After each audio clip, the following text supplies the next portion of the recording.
Just rip that Band-Aid. Okay, but we're ready to go, right? I guess so, yeah. All If you right, want here to. we go. All right. Ripping it up. Yay! Hey, everybody. Yay. Here we are. Episode 6. Hi, Brian. Hi, Tanya. How are you doing? I'm good. Good. Here we are, episode 6, right? Yes. Got a great episode this time. We do? Yeah, we have a really good one. You know, we're sticking to the tea time with Tanya. Yeah, I like tea time with Tanya. Thanks. I appreciate that. We are going to do our Observatory Talk with Brian, which everybody seems to really enjoy. Well, because we are an astronomy company, right? So we're trying to get to the...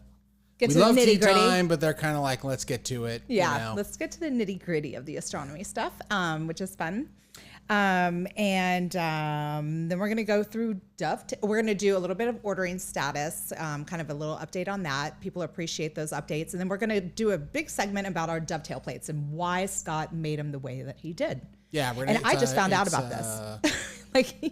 Well, we got all these dovetails here, Yeah. and you're gonna have, because I've got all these computers to run this nightmare. I mean, this podcast. I'll be the Vanna White. How's that? So, but you know probably more about dovetails than I do, to be honest. I know a we're good gonna do a amount. little combo platter here of you and me doing this, right? Sounds good. That sound good? Yeah, I like it. Okay, so we're gonna do now. What's happening now? Is it tea time? It's tea time with Tanya. Okay, so Can I have Scott do his little? Yes, we're gonna do that, and I just got to figure out how I'm gonna do this. I think it goes something like this. Oh, there it is. And they call it tea time with Tanya. Oh, there we it go. I blow it every single time. We're gonna talk about my juicing this It's time. ridiculous. Yeah. She has all the latest. All right, so there you go. There we go. That's, I love it. it's just. Oh, and it's still playing here. Over. I so love awesome. it. I love it. I love it. Okay, so it's tea time now with Yeah. Tanya. We love that. And what's up with tea time? So this tea time with Tanya, it's a little bit of kind of grim news, but then at the end it's really good news, and it's going to be something that I've been pushing this entire all throughout my tea time about juicing. You're saying grim news. I mean, I don't know if that's the right word, but I did have a little bit of a medical scare this my past gosh. week. Yeah. So you and Scott have been just so supportive, and thank you so much, because it was a lot on my shoulders at the time. So with the insurance I have, they got me in right away, did all the testing that I needed to get done, and I am totally clear. Wow. Yeah, so it's big weight off my shoulders. Smile I was like in a grim mood, like I don't even want to think about it too much because it kind of really upset me. So, but yeah. I'm glad that that's all over. And I swear, it's because of my eating habits and my juicing. I really do believe in this juicing. I do. I mean, I know other people get other things even if they are juicing, but I think it's really helped my body. So I'm going to continue to do it. Right. So you had this medical scare, and it turned out to not manifest itself, and you are crediting your nutritional sort of focus, and particularly your juicing with kind of the fact that it became negative or whatever it was. Right. I mean, just because like I was telling you about the celery juice, I did it to try to lose weight, but then I found out it was taking out all my back pains, and then I was doing things for my skin, so I've seen positive effects from juicing. Got it. So that's why I'm going to give my juicing to my negative test. Got it. That's great. So today I brought in a juice. This is a big antioxidant Where is juice. it? Okay, it's Can I right see here. it? Yep. This is an antioxidant one. Okay. What's in this one? And I brought some for you so you can try, Brian. Oh, really? I know last time you asked if it was a savory drink. Okay, but keep in mind. So look at the camera. You can show it. I mean, it's a nice. It kind of looks like I don't know, strawberry juice or something. There is some strawberry in it. So it's grapefruit juice, red grapes, blueberries, and strawberries. Okay. So grapefruit. But strawberries. this is not store-bought stuff. You took the raw ingredients and you used your juicer. And then you pop this thing, you put it into this bottle, and you brought it to work. Yep, I put it in glass vials. I try not to use plastic or anything like that. So I do use plastic. I'm not saying that. But if I'm heating anything or putting a liquid into it, I try to put it in glass. Okay. That's just my little thing. I got you. So I'm going to let you try some of this today. Holy God. I call this. How much are you pouring from me there? Oh my God. You're going to want more. Okay. Okay. All right. I'm telling you what I call this after trying it. I call this the Healthy Starburst. Okay. This drink is called the Healthy Starburst. I call it the Healthy Starburst. That's Tanya's name for it. Okay. Sure. Cheers. Cheers. Okay. Cheers to negative test. It smells like hay or something. I can't tell. I think it smells delicious. What do you think? Yeah, you know what? It's good. I mean, I can taste. You said grapefruit, right? Yep, there's grapefruit. I can taste a little bit of that, but it's actually quite pleasant. I mean, it's got this sort of twang to it, like you juiced in a farmyard. I mean, I don't mean that in any sort of bad way. I'm just saying, like, you know. But no, it's done in my kitchen with my Breville juicer that I've pitched before. And I just want to be clear, like, we don't have an affiliate link for these juicers. We're not doing anything. I don't know why we're talking about juicing, but well, I want to tell you, I had a customer call today because he's picking up one of our mounts. Mm-hmm. He has been a fan of our podcast. And he is kind of a health nut that he told me. And he said that after watching our juicing thing and looking at my juice books and stuff like that he's going to buy a juicer now. So I'm glad that I'm inspiring some people to get healthy out there. Yeah, I mean, it's definitely these are whole fruits. I do organic, right? Yeah. Right? Mm-hmm. And you are. I mean, that's a huge thing when it comes to nutrition. Yeah, I'm all about that kind of stuff. Yeah, so it's really good for our system. Get those antibodies instead of like gluten and pasta, you know. I mean, it's kind of dense to me, so I don't want to drink it all at one time. Well, I'm glad you kind of like it. You know what Scott would do with this? He'd make a martini out of it. Yeah, he would make his half and half gin, right? Use it as a mixer. Next time he's going to ask me to bring the mixer. Let's make it a little healthy, Tanya. As though it's going to be healthy kind of thing. Right? So that's my tea time for Tanya. Nice. So yeah. Nicely well done. I'm glad some people enjoy the juicing. So, if I can get one or two people out there to do it, that makes me happy. Very good. So Observatory Talk with Brian. Yeah, well, let me tell you, not a lot is happening right now in the observatory land because I'm still waiting for the 20-inch to be installed. Is that transit? No, it is actually there. We did see it in the truck last time. So it's just and waiting it's been to be there installed. for a while. Okay. It's been there for a while, but I did want to cover something briefly, and we don't really talk a lot about processing. Okay. Image processing. Right. But I do get questions from time to time about image processing. I'm a big PixInsight user, and I'm a big Photoshop user in the sense that I sort of use it to finish it. Okay. Things. But one thing I wanted to point out, this is sort of curious. I'm going to see if we can do this here. Okay. And there's us in the lower corner. Okay. So this is I'm going to show two examples, and what I want to talk about, color balance. Okay. This is the Snake Nebula. This part down here is actually the snake portion. Okay. Aptly named. But I mean, the thing is, oftentimes what I do is I do a process called photometric color calibration, and essentially this is kind of a accurate white balance. A lot of photographers would understand it. So how do you sort of make it look natural? And the closest thing that astro imagers have is this thing called photometric color calibration. Okay. So what happens is you look at this picture, right, and you've got kind of all this dark nebula and all this stuff, but you also have these stars, and these you can see some of them are blue and some of them are orangish and varying other colors. Right. And that's photometric color calibration relies on star color to kind of do it correctly. But this is so is it pulling the blue out of there, or are you adding the blue into there? It's neither. It's actually those colors exist, and it's trying to correct the color so that it's accurate. Got it. These stars actually are the bluish, right? They're the hotter stars, the younger stars. The orange ones are the older stars that are burn a little less hotly and therefore are more of an orange kind of thing. Okay. But I want to compare this to an image. See if I can do this. Okay. Yeah, I know this is kind of goofed up here, but this is another. This is I took this in an identical fashion. Okay.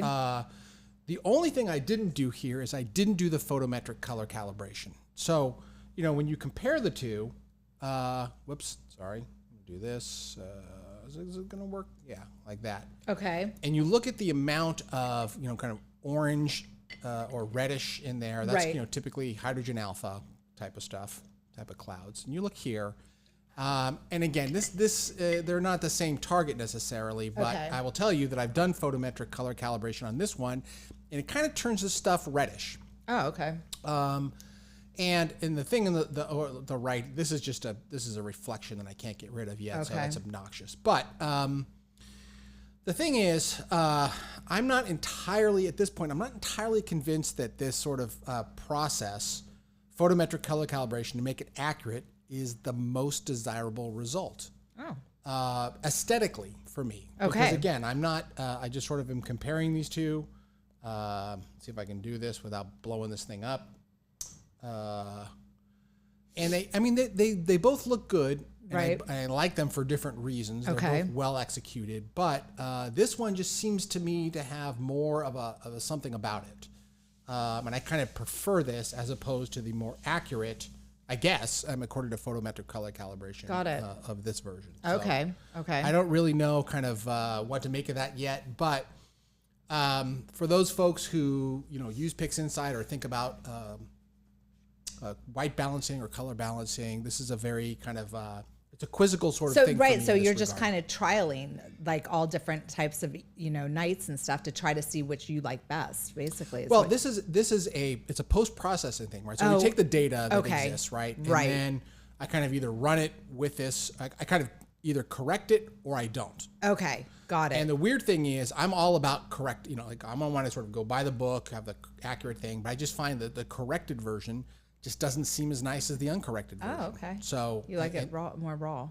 Just kind of, I don't know exactly what it is. But at any rate, I just wanted to mention that because a lot of folks did ask about kind of how I process these things, and I just thought this was sort of an interesting notion. So for those people who are using PixInsight or thinking about color calibration, I guess the question that I'm sort of struggling with right now is in fact accurate according to the photometric color calibration process actually better than the inaccurate version of that Okay. kind of thing. All right. I don't know if that makes a lot of sense, but yeah, I mean, I'd love to hear what people's comments are. Yeah. Which one they liked.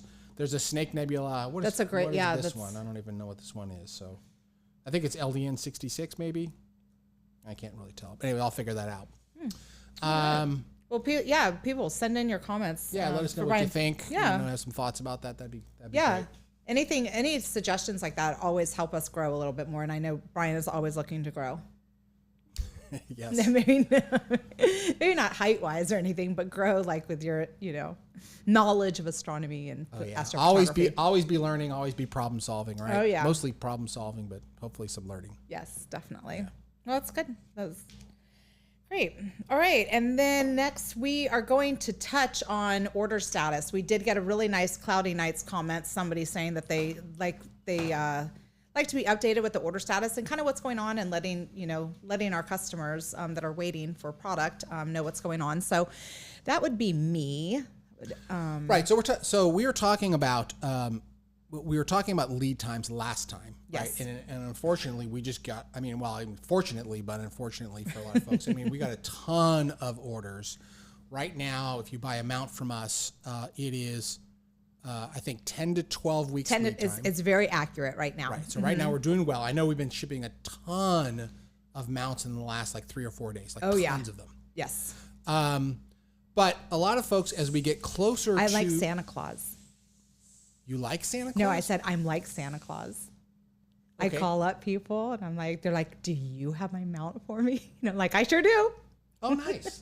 So it's a nice little thing. It's like I'm sending them a present. Mm-hmm. That's okay. Well, that's great. I don't know what to say about it. I guess you get excited about calling people. I do. I'm like, hey, it's ready. They're like, yay. So. But here's the thing, right? So the thing we want to talk about right now is for those folks getting, getting itchy. They want to know their order status. Mm-hmm. And it's getting close to that time, right? Yeah.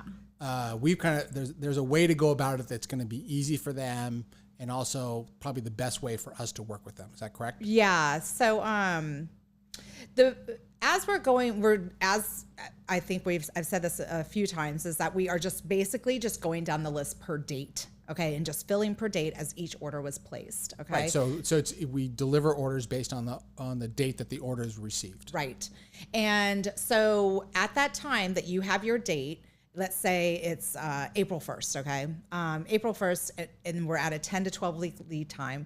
Call closer towards that 12-week lead time if you have not heard from me, because that's when I will have a better idea of when your mount will be ready to ship. If you're calling me now, or 2 weeks after, it's still going to be like, wait for that 12 weeks. But as I get down, as we are, shipping mounts, we can really get a much more accurate time frame. And then I give you a call about a week before it ships, just to ask if you're in town to cover your order. So that's the way it's working right now. Yeah, okay. This is what we're doing right now. And it seems to be working pretty well, because now we are getting some people that are starting to travel. Mm-hmm. So they're like, oh, wait, hold off on it. Yeah. So they're like, hold off on shipping, but ship at this time. So we are really trying to be as thorough as possible. I don't mind the phone calls. Trust me. I mean, that's why I love working for a U.S. company, is that you can just pick up the phone call and call us to get your answers. Just wait a little bit closer towards that delivery time. That's the estimated delivery time, and try and call after 2 p.m. We're trying to get somebody calling right hey, they've already heard me. They're saying wait until after 2. But here's the thing, though, that you were saying to me, because a lot of folks want to send an email and just sort of check the status, and for better or worse, or possibly both, right? Phone is much better for order status. Sometimes right now, yeah. Right now, that's what seems to be working, because I have a headset that I wear throughout the shop, so I can just answer, and then I just go to the list, and I can just kind of give a little bit more accurate time. Sometimes I'm getting a lot of emails right now, so right, yeah. And also this other thing about calling in the afternoon Pacific time. I mean, a lot of people aren't aware that you personally pack these orders and ship them, and that's what you're doing pretty much for a good chunk of the morning, right? Yeah, that's what so for me, like I said, I do wear a headset, but I really like just to focus on getting as many orders out the door to each and every one of you that are waiting. So so yeah, but calling is fine if you really need if you want my undivided attention after 2 is probably best.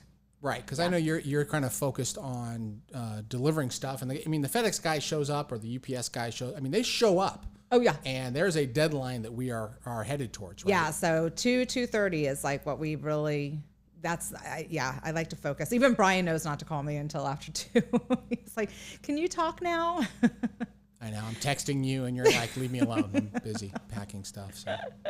So those are just a few little tips, that help us out, so we keep things moving and keep me sane, and all the above. Right. Now we also have on our catalog, we are keeping up to date in terms of the lead time. So when you go to a mount, it will say if there's a lead time in there. You should take a look at that. Right. Also, when you receive your order status email, okay, so when you actually place an order, there's a little blurb there that I think we keep up to date as well, right? Oh, okay, great. And that talks. Well, I think we do. I'm not talking to you.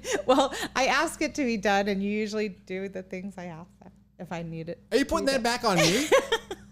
Look, I take a lot of heat around here. You got to take some of it off my shoulders. Well, I'd be clear. It is. It's on there. Okay, and perfect. We do keep it up to date. So, but that's another place to look if you want to kind of know the current status of that, right? Yes, I don't know how you sort of painted me with that. Listen. Okay, so we're good on that topic. There's a related topic. Not exactly, but certainly jump into this because we're talking about the product catalog. So we've had some questions in the past about factory service and factory upgrades. Yes. And basically, right now, when someone wants a factory upgrade, like a spring-loaded worm or tucked-in motor or something where they have to send it back to us, right? It's kind of an informal process, or at least it has been. Right. Yeah. It was kind of like, well, send it in. We'll get to it when we get to it, kind of. And that just wasn't, it wasn't working well. So we wanted to perfect it and finesse it just a little bit. So it was a little bit more uniform. Mm-hmm. Because right now right now we're about 3 or 4 months out on factory services and factory upgrades. Right. And a couple times people have called in and said, I really want this. And we've basically had to say, like, we have no way to sort of put you in a queue. Let's just call us back in 4 months. Right. So so we discussed it as a team, and we figured out a great process. And so what we've done is we've put a request for maintenance order on our store.losmandy.com webpage. We put that up, and what you do is you basically fill out an order. There we go. There's Scott working on your mount when he gets it. I love it. Oh my God, look at that. You can zoom that thing in. Awesome. So what you do is you'll you kind of say what you would like. And when your opening comes up, we give you a call, you ship in the mount, and our plan is try to get it back to you within 2 weeks. So this is going to eliminate your mount being here for 4 months at a time, possibly. Right. So 6 months, possibly. Hopefully, it's just a turnaround time of 1 to 4 weeks. Okay. So this thing. So now we have the ability to request an upgrade or service appointment. You basically sort of buy this in our catalog. It's $0. It doesn't cost anything. All right. You specify kind of what upgrades you're interested in. This is really just more information for us, right? Okay. Spring-loaded worm. Right. We have just the cleaning, lube, and adjust service. So if you want to send that in, we can certainly do that. Right? Okay. Yep. And then once we get that essentially allows us to put it into a queue by date. Right. Just like our mount orders. Okay. And then what that does is when I ship one of the mounts out that we have here, then I call the next person in the queue and say, send me your mount. Okay. Then we discuss exactly what we're going to go over. I give you an estimate of how much it will cost. You ship it in. We call you when it's done. Call the next person in the queue. Got it. That's kind of how we're doing it. And so you, because one of the things you told me about is we don't want these mounts sitting in our shop for weeks or months waiting around to get stuff, right? People don't want to have... I don't want to do that to people. Yeah. Okay. Especially if they have clear skies, it's like, oh, this is the one time I have clear skies, and you keep my mount hostage. Right. It's like, I'm not keeping it hostage. It's just, So we're trying to make it easy for them. We're trying to keep the mount in the field as long as we possibly can. Yep. And then when your time comes up, we're going to coordinate with you on the price, the specific details of the upgrade or service or whatever it is that you want. And then we can get it in and get it back to you as fast as we can. Yeah. So hopefully this works for everybody and for us and gets these upgrades taken care of for everybody. That's what we want to do. So we did have, we got a couple questions around that. Okay. Related to kind of a version of, well, why do we have to send in our mount for these upgrades to the factory, right? Yeah, and I think specifically they related to tucked-in motors. Okay. And the spring-loaded worm. Right. Primarily, yeah, right? That's where you will see that. So did you want to speak to that at all? I can kind of give it like a little bit of a brief. I mean, basically what it comes down to is it has no instructions. Okay. Scott knows it in his head how to do this. I think he's also shown you, so you could probably do it, but there's no instructions to it. And there is machining involved. Okay, so there's machining on your existing mount. You're saying if we were to send this to somebody and have them do it themselves, basically we don't really have any instructions and it requires machining. Yes. And have we done this in the past? I have done it. We've done it for about when we first started this. It was supposed to be a do-it-yourself kit. That was our hope. Okay, and so we did start sending it out, and it was pretty much everybody called back and said we can't do it. So, Scott was on the phone for hours at a time, and he just doesn't have time for that. So we just made it a factory install. There has been, I think, about 3 or 4 people out there that have been able to do it themselves. Okay. So what I guess what I get from that is it's not that we want them to be factory upgrades. Correct. In fact, I think in many ways we prefer that they not be. Right. Yeah. But when we have done that for certain upgrades, not all of them, right? But certain ones, the spring-loaded worm and the tucked-in motor. This one in particular, yeah. We have found that it's just not been a good fit for most of our customers. Correct. Yep. So if someone is really, I don't know the word. Mechanically inclined. Inclined and are willing to take a risk and things like that, I mean, it's possible. We've actually told people we'd be willing to do it, but I mean, under the conditions that We don't really have a lot of instructions. We don't have support for it. We don't have support. You can't call Scott and, chew his ear for an hour and try to figure out what's going on. Right, exactly. So the factory part is kind of more of your protection as a customer than really our desire to do it at the factory. Exactly. Good way. Good. Segue? I don't know if it's a segue. I mean, I know it sounds self-serving, right? Because we're of course Losmandy, but I mean that's really what it comes down to, right? No, we don't want you to ruin your mount, and we totally want it to be a field. We want everything as much as possible to be field upgradable. We just, sometimes you just can't. Right. Yeah. This is one of those instances. So. Okay. Yeah. All right. Well, fabulous. All right. So now we're going to get on to this fun segment of Dovetails. Okay. Yeah, and Dovetails. Scott standardized the industry on the Losmandy dovetail system, which is the D series plate. Okay. Then about 10 years ago, he started drilling about 1 million holes into the dovetail plates, which everybody calls a Swiss cheese plate, which seems to be appropriate, right? And never really explained why he did it. And the other day, it was probably about a week or two ago, he was like, well, Tanya, that's why I did this. And I was like, well, why? Why didn't you tell me, the person who's on the phone telling people stuff? Right. So I was like, this would be a great podcast to really tell people out there why he did this. And it makes so much sense. I think people are really, and so we've also, as we go through this story and everything, we have added some things onto the catalog to make all this stuff kind of happen. Right. Yeah. So let's. What I want to do is I want to, because Scott and I spent quite a bit of time talking about this, and I want to point out. So I think the story it's worth talking about kind of the history of dovetails, because then you'll appreciate kind of what they're designed for. Right. In the sort of the dark ages of astronomy, I guess, for lack of a better term, but sort of 1980s. Okay. All of the mounts and the scopes and things were kind of you bought a mount with a scope and that was it, right? I mean, we have, for example, let's see, can we do this here? Right, kind of everything was just put together. So this is our little POV cam. So you can see kind of that's the telescope we have, but you can see that there is no plate on there, that the mount itself and everything and the telescope is all kind of designed to go together. Right. And you'll notice that there's like zero ability to adjust the counterbalance or anything else. You just put it on and you kind of screw it in there. And although we haven't actually shown this, there's an ability to do sort of, in order to balance it, you would use counterweights actually on the OTA, right? So there's sort of the counterweight portion of and the sort of lower part. Can I point? Is this? Do you want me to help you? Yeah, so no, I can point there. So that's there's those counterweights you would use. Right. But then you would actually have some counterweights up on the OTA that would help to balance it sort of in the deck. Okay. In the deck. Right. So. Right. So that was, Scott had looked at all this and realized, and he was building mounts, that wasn't going to work, right? Because of course the idea is that he's building a mount that's general purpose for any type of telescope. Correct. So he invented the Losmandy D style plate. Maybe can we hold one up here and just sort of.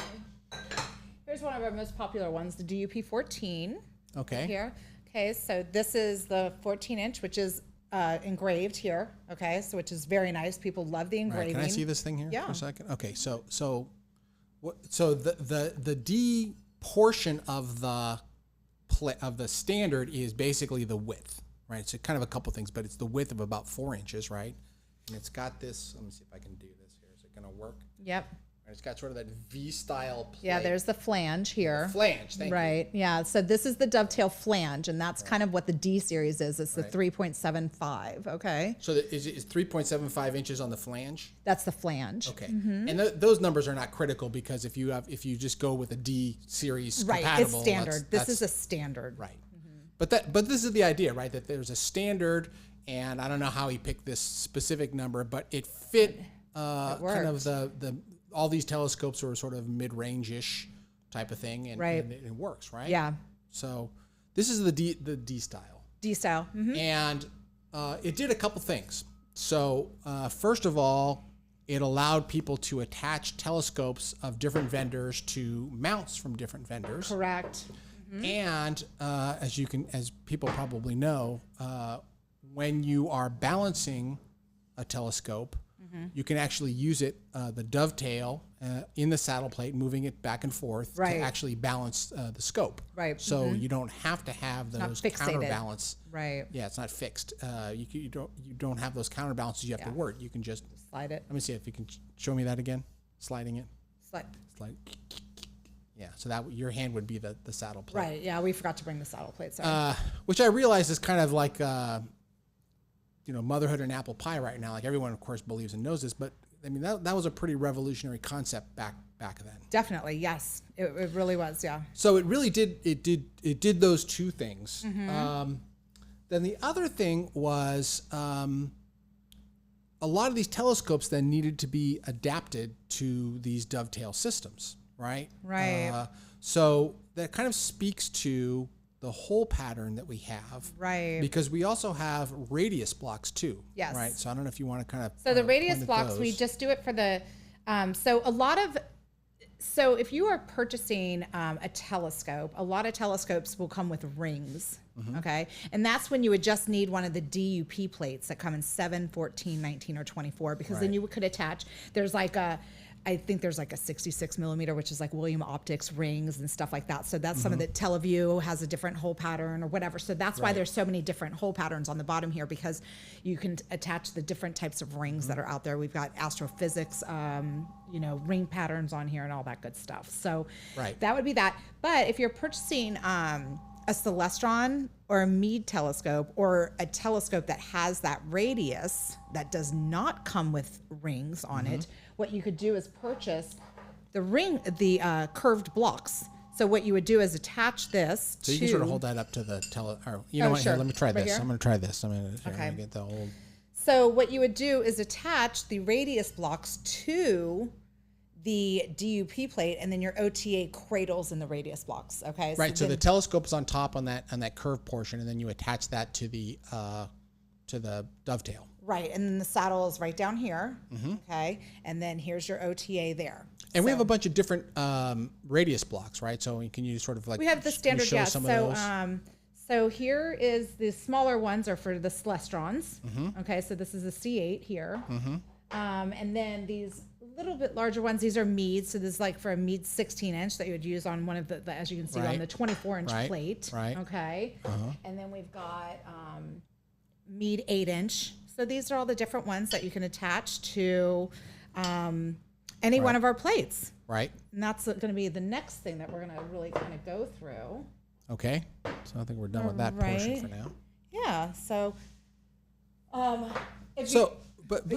your point was, because you alluded to this earlier, that's like, what are all these holes in this whole pattern? So those have to do with the different telescopes and the radius blocks. Or I should say, initially, those hole patterns dealt with where to put those radius blocks so that you could connect those to the telescope, because those are fixed patterns on the telescope, right? It's not like you can adjust that easily on the telescope. Oh, right. Okay, so the holes, right, those are inside the OTA. You can't move those. Right, you can't move those. Right. So they have to be at a specific place. Yes. Okay, so the radius blocks will be specific to that hole pattern on the OTA. Right. Okay. But... And they're a fixed spacing apart, right? Yeah, so it might be 10 inches apart. Right, and we have holes in those plates that match all of those various telescopes. Right, and this is, I don't know if I'm jumping ahead or not, but that is what's so great about the 14, 19, and 24 is that what we've set up on the website now is that you can buy the radius blocks, okay? And am I jumping ahead, Brian?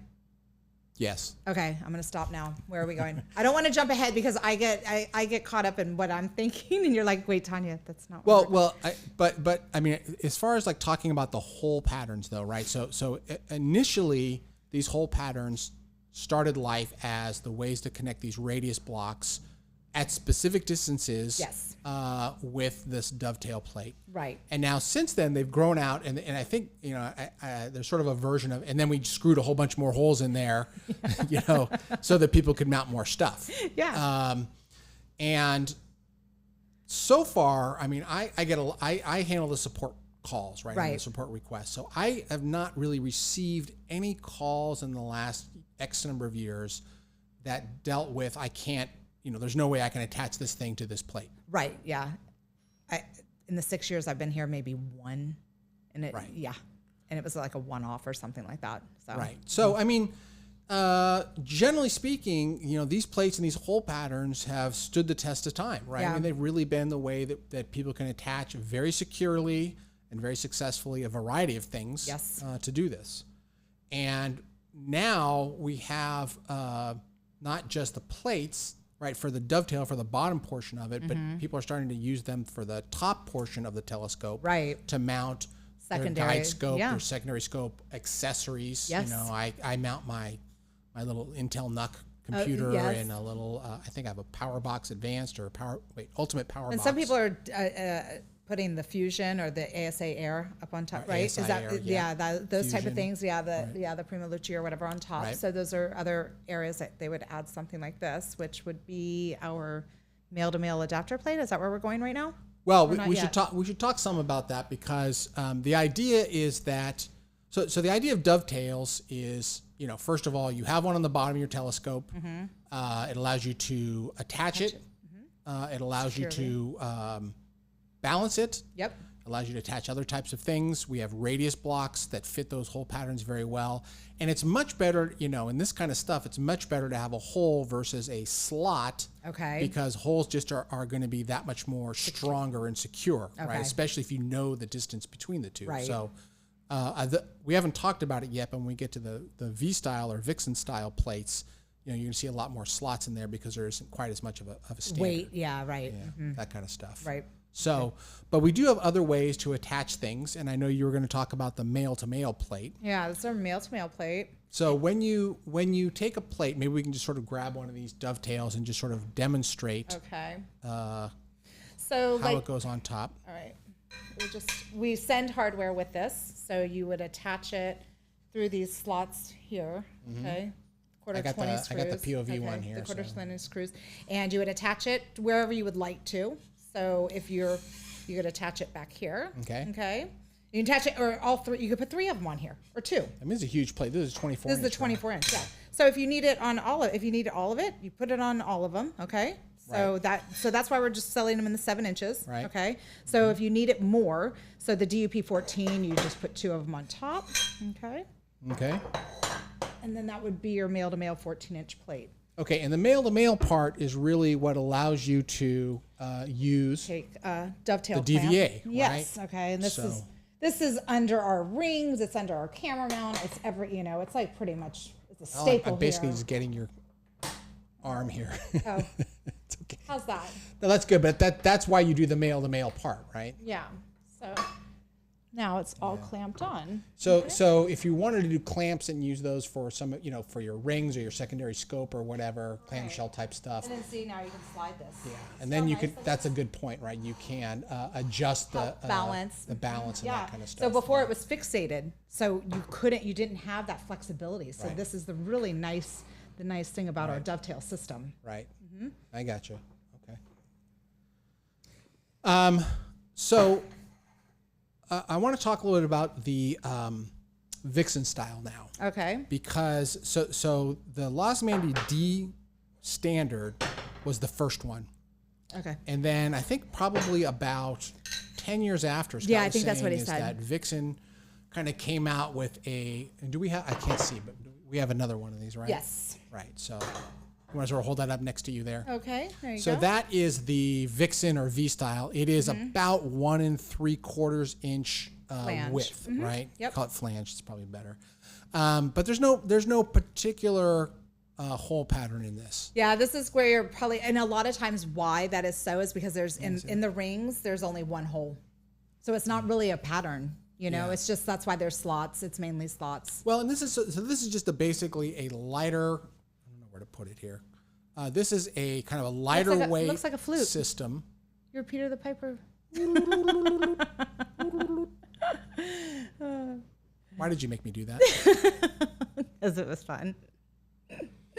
But Vixen came out with this, and it just essentially is the same concept. It's just for lighter weight because they were working with lighter weight mounts. They were working with lighter weight telescopes. There's no there's really nothing other than just kind of the size of it and the sort of ability to attach things to it, right? That makes a difference, right? Yeah, it's same functionality. Yep, it's attaching your OTA to your mount, to your saddle plate. Right. Basically. Now, I want to point out things like the DVA, like this is true for our saddle plate on our mounts and also the DVA, is that they will actually support both of these, right? So if you just flip them over there. Okay. So the wider one is the D size, right? You're just going to demonstrate. I guess you're going to demonstrate that, right? So that goes in, right? And that can, of course, tighten down. And then so when we talk about sort of being dual sized, this is what we mean, right? Right. You can look at it. There we go. So these plates and our saddle plate is the same way, right? It will allow you to support either type. Yeah, it's a dual. Yeah. So sometimes, again, I mean, some mounts that are out there support only a Vixen style plate. Correct. Yeah, a lot of the little smaller mounts. Yeah, and that's there's no nothing kind wrong of with value judgment behind that. It's Right. just like sometimes you want a smaller one. Yeah. Especially I think that They don't want to encourage people to put a D series with like a big thing on Yeah, it. but does anybody know, does the Star Adventure or the Skywatcher stuff, those little tiny sort of RA only ones? I think they're V series only, or maybe it could be a specific. I don't know, but if someone knows, that'd be great if they could put it in the description below, in the comments, I should say. But that's an example of where you don't need you really don't need a D-size plate if you're just putting a DSLR or something like that on it. Overkill. Sometimes people will do like a D size on the bottom for holding a telescope and a V-style plate on the top. Just to hold their finder scope or whatever, right? Yeah, very, very small and very lightweight. Yeah, the D series. What's nice about our D series is it is it's not cast iron; it is aluminum. Okay, we did increase the and we machine those. Yeah, here. Yeah, pretty much it's one machine running them daily. That's how many we sell of those. Yeah, it's crazy. He did increase the it to a 5/8, I think, width to if I'm saying or what the depth I should say the depth. To help with flexure.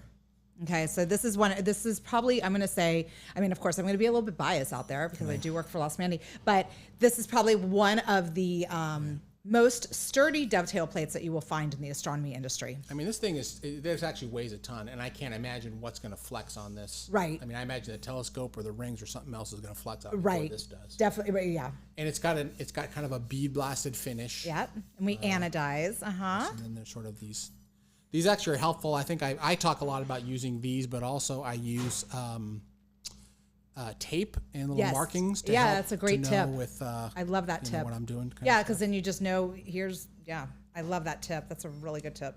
Yeah. Okay. Now I do. So the last thing I want to point out though is that we do have on our web page, when you look at our dovetail plates, there is a click here for the hole pattern. So there is information about the hole pattern, right? And this is, publicly available. We're not going to get into sort of all these details, but you can see what it does. But the thing is, this is a 7-inch hole pattern, right? Right. And this 7-inch hole pattern repeats itself. Yes. Right? So we have a 7-inch plate, we have a 14-inch plate, which essentially is, two of these. Right. Mm-hmm. We have a 19-inch plate that's a little bit different. It's got a couple of additional holes, and then we've got a 24-inch. I think is the which 4 is inches also, three of the 7. Right, Yeah. right. Mm-hmm. So this particular hole pattern is kind of the basis for all of the D-style plates that we offer. So and that's available in our catalog. Mm-hmm. It's there. Yeah. Right. So let me just see if I can get back to, because the other thing we want to talk about. Kind of blew this. But the other thing we want to talk about is, here it is. Are you going to go into the catalog part of it right now, or? Yeah. So this is we now have a new thing. All right. This is the configurable dovetail. It's brand new. Okay. I know it says $1, but you can't actually get anything for $1. Right. And so when you click on this allows you to, can I do this? Yes, I can. And this is like Scott's idea behind his dovetail plates. This is right. part of the story. So you would pick the dovetail plate that you want, the 14, 19 or 24 inch plate. Okay. Now we don't have a 7-inch because, if you have a telescope that requires a 7-inch, chances are you're going to go with a Vixen or something. Right. Okay. And then we have optionally the radius blocks that would go with your bottom dovetail. Right. Now, these are the ones that are listed out. You have to pick the correct dovetail for the radius block. So down here in our description, we actually kind of list them out. So, here, for example, if you're doing the Celestron 8-inch, you would get the 14-inch dovetail, and then the Celestron. We still have the canned ones, like a DC-8, which would be that same thing. But the idea behind these configurable ones is like, let's say if you wanted to put some other equipment on the back. Okay, like let's say if you have an 8-inch scope. Okay, a DC-8. I'll just use that as an example, okay? And you want to put a camera behind it. This was Scott's idea behind all of this, is that you would take your radius blocks, okay, and you would attach it here, okay? This would be your OTA. Okay. All right. I feel like I should be getting my little POV cam out. Okay, so I don't know if this whole pattern is proper. I doubt it. But you're kind of roughing it in. This is an idea, right? So you would put your 8-inch scope there. Then what you would do is take your male-to-male adapter plate that you can buy separately. I think they're $30, and you would attach it here. Okay. That's back where the camera is. The camera, or whatever you're going to put back here. Okay. Probably a camera. Okay, you would know more than me. And then that's when you would we have the DVA with a DVCM, which is our single access camera mount. Okay, sorry. Which is our single access camera mount. Set it here, okay? Attach your camera, and now you've just got it all on one system. Right. So the camera, in addition to the telescope and everything, is locked to the plate, and it's not going to be shifting or moving or anything like that. Yes. Yeah. So I know that a lot of times people will see their stars not looking right or whatever, but that could be the camera bending.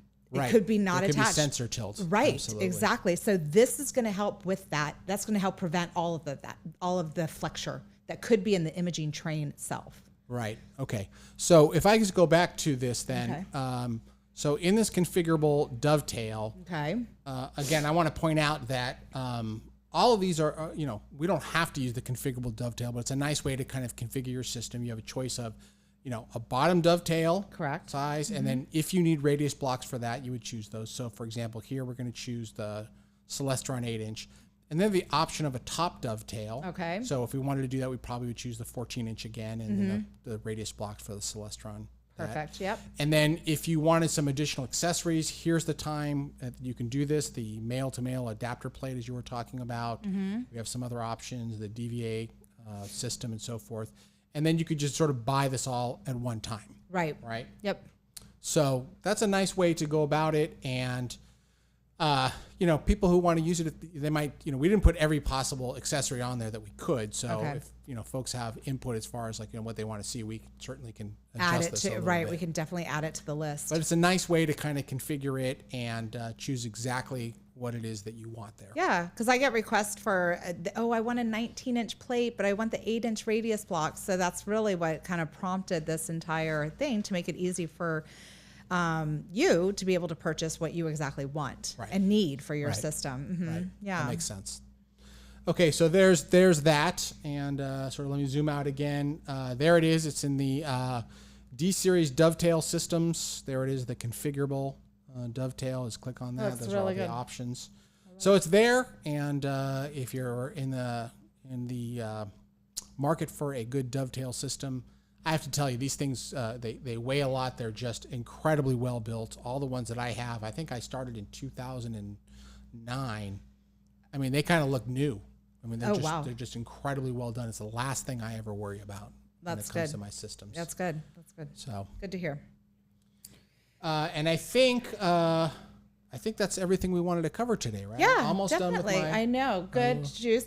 Juicy drink here. I wanted to go over one of the customer comments.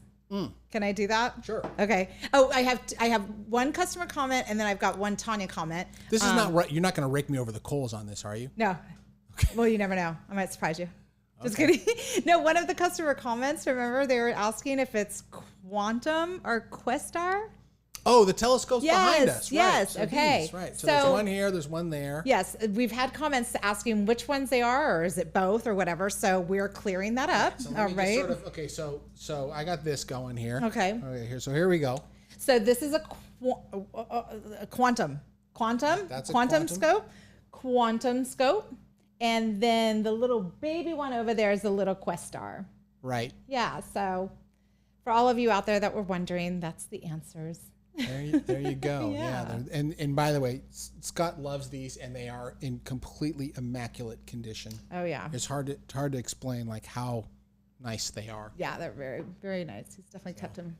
They're on display for a reason. Yay. So, yeah. And then last but not least, this is something just to let you know that FedEx shipments, like let's say if you have 4 boxes in your shipment, they may not show up on the same day. Don't be worried. So far, they have not lost a box. I'm not going to say they haven't lost one box over the past year, but they've, but usually the boxes do show up. So give it a couple days before you call me in a panic, because it usually does show up. Okay. So it might miss a scan or something like that, but it does usually show up. Okay. I'm sorry. So we were talking about Questars and Quantums, and now, so you're talking about, hey, this is a shipping update. Yes. Okay. And I know, I'm all over the place. FedEx right now, you're saying FedEx, because when we ship our mounts, it's like, what, 4 boxes total? Yes, yeah, usually. We have a video on that, right? Yeah. I should know this type of stuff. Yeah. But you did the video. I did, yeah. And when we ship them, they may not all show up on the same day. Yeah. Okay, and they may actually show up a couple days later. Yeah. And what I think what you're saying is right now, for whatever reason, FedEx is it's becoming more and more common. Yeah, I've seen it a couple more times over the past week, and customers get really nervous. It's an expensive little piece of box right there. Right. So it's like, oh my God, where's my box? Where's my box? And so I'm like, well, give it a couple days and let's see what happens. And then I look into the tracking and stuff a couple days later, and I see that they've received it. So far so good. So just hold off. Okay. Be patient. So if you order a mount and it's shipped and you receive like 1 or 2 boxes or 3 boxes and you haven't got all of them, just right now, just give it a couple days. That's just the nature of kind of what FedEx and probably some of the other carriers are doing as well. Right. Yeah. Yeah. So, but okay. All right. Good to know. Yes, that was my last tip of the day to end episode 6 on. Hopefully you guys enjoyed the segment, got some new knowledge about the D series plates. Yeah. And again, if anyone has any follow-on comments, let us know in the comments below. You have any particular ways that you like to use them? We'd love to hear about them as well. Yes, please. And I think that's it for episode 6, right? Yeah. All right. Thanks for watching, everybody. Bye. See you next time. Bye. Boo-boo. Hey. Fun. Gosh, a lot of information about dovetail plates, let me tell you. I just think they're simple plates, right? So easy to do, right? No. Yeah. I just didn't realize how many different radius blocks we have. Oh, yeah, there's so many. It's crazy. Yeah. We make plenty out there. That was fun.